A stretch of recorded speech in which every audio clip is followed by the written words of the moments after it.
প্রিয় দর্শক, আমাদের ক্যাম্প রাউন্ডটাকে আমরা একদম পরিপূর্ণ রাখার চেষ্টা করেছি, আর তাই ক্যাম্প রাউন্ডে রয়েছে একজন ডক্টরও। নিশ্চয়ই বুঝতে পারছেন এবারে তার পালা আসছে, ডক্টর অর্পণ।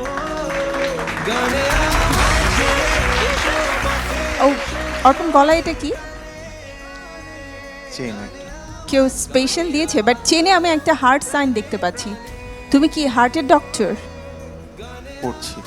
আচ্ছা, পড়ছো, সো আগে থেকে এই জন্য হার্ট গলায় নিয়ে চলছো। আচ্ছা বলো তো, আমাদের ক্যাম্প রাউন্ডে সবাই কি সুস্থ আছে? খুব সুন্দর মানে পরিপাটি আছো কিনা, সবার দেখভাল করছো কিনা? সবাই ভালো আছেন। ছোটোখাটো সর্দি কাশি টুকটাক তো সবাই লেগেই থাকে, সেটি আমি চেষ্টা করছি, সেরে যাচ্ছে। বাহ, চমৎকার। তো হার্টের প্রবলেম নিয়ে এখনো তো কেউ আসেনি নিশ্চয়ই? এখন অবধি কেউ আসেনি। ওকে, সো তোমার গান শুনে সবার হার্ট ভালো হয়ে যাবে, এটাই প্রত্যাশা। কি গান গাইছো? আমি আজকে গাইছি বাংলাদেশের প্রখ্যাত কিংবদন্তি শিল্পী মাহমুদুর নবী স্যারের একটি গান, আমি আগুনকে ভয় পাই না। এবং গানটির বিশেষত্ব হচ্ছে গানটি উনি নিজে লিখেছেন, নিজে সুর করেছেন এবং তিনিই গেয়েছেন। অনেক অনেক শুভকামনা রইল তোমার জন্য অর্পণ। অনেক ধন্যবাদ।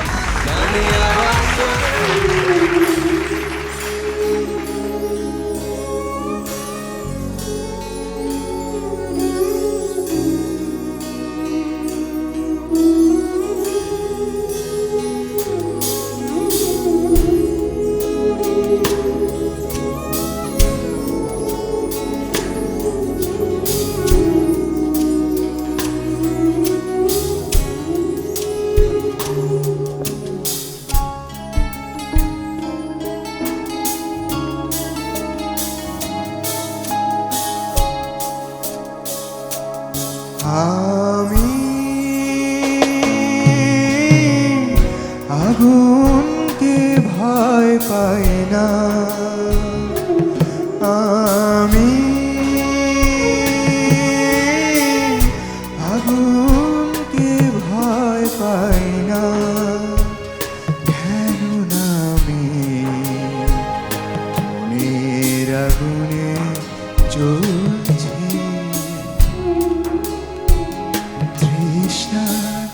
পাত্রের নেই প্রয়োজন, কেননা আমার চোখে আছে কলসি।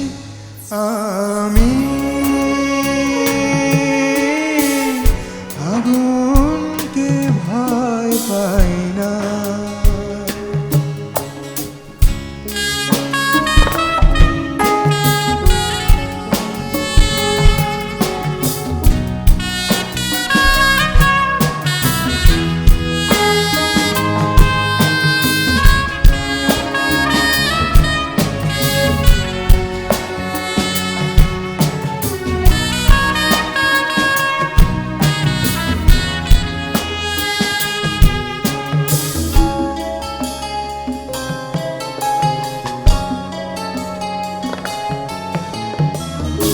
দুঃখের যাতনায় কাঁদি না এখন, বুঝে গেছি সে আমার ভাগ্য লিখন।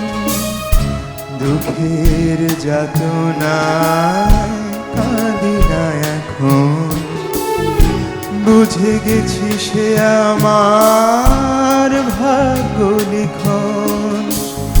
আলোকের আয়োজন ভালো লাগে না, আলোকের আয়োজন ভালো লাগে না, কেননা আধারে আমি পথ চলছি। আমি আগুনকে ভয় পাই না।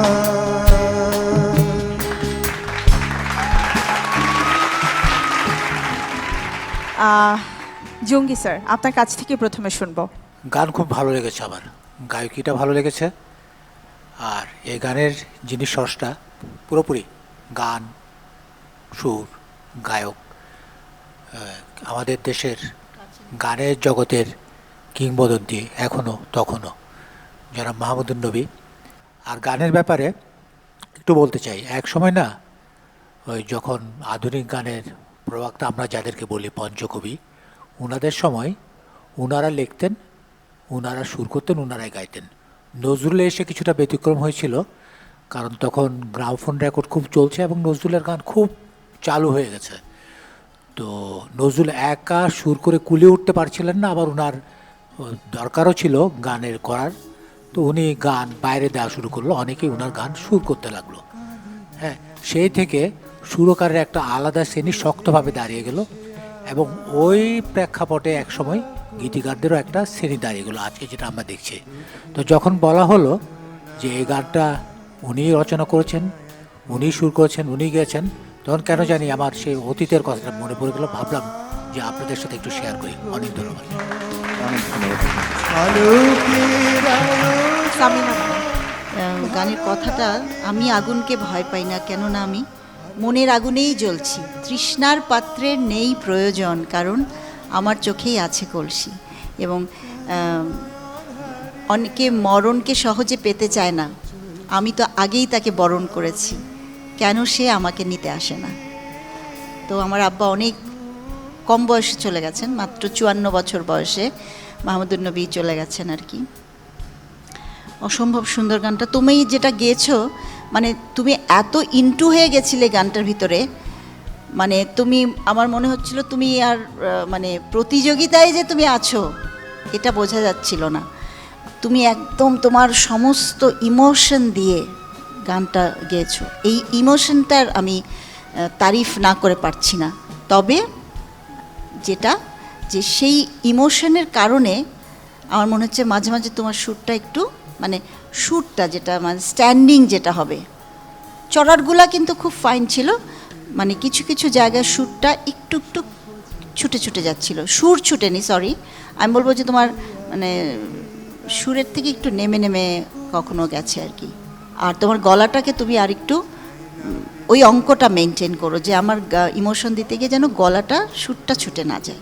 অবশ্যই এটা ম্যাডাম, একটা। অবশ্যই। থ্যাংক ইউ সো মাচ এত সুন্দর একটা গান বাছাই করার জন্য।